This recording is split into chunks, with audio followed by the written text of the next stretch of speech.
education ordered. All public schools let their transgender identifying students use whichever bathroom they wanted to use, even if it didn't match their physical شكله sex. That order is still in evil force. يعني And in an كده odd twist, جراي conservative على Christian اسود evangelicals على and radical feminists شيطاني. are teaming up to fight it.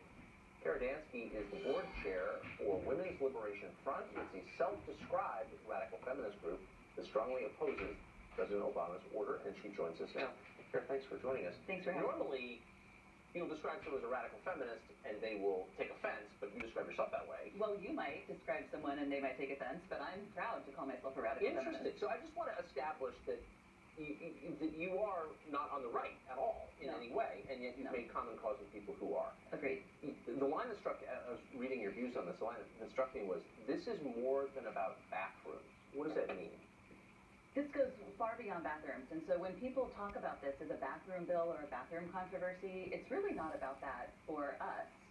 In part, it goes to within the realm of bathrooms, locker rooms, changing rooms, shower rooms, what the interpretation of sex to mean gender identity means is that potentially any male who self-identifies as female can access any women's bathroom, locker room, changing room, etc., dormitory, school. Yes. But it goes even far beyond that to redefine women and girls to mean essentially anyone who identifies as a woman or girl for purposes of Title IX, which matters to us because we think that women and girls are a meaningful category worthy of civil rights protection.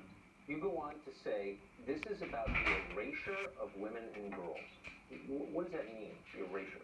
Well, Title IX was enacted in 1972 specifically to remedy centuries of discrimination against women and girls because women and girls had been discriminated against in and excluded from the educational arena for thousands of years, at least hundreds of years. And Title IX was specifically enacted in order to remedy that.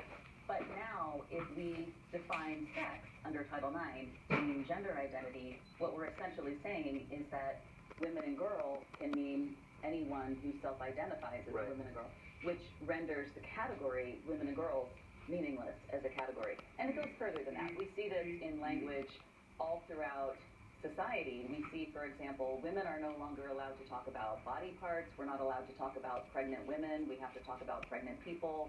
We're not allowed to say that women have certain kinds of body parts. Language is degrading. We're seeing the erasure of women and girls as a meaningful Language category. and thought along with it. So Yeah. acknowledging biological reality is now hate, in other words. Yes. So how, I mean, as someone on the left, I think it's fair to say, what has your life been like since you said something like this publicly? Well, what most of us who say things like this publicly receive is a lot of hate online, threats. We're called transphobic bigots because we ask questions about gender identity, and then it goes further.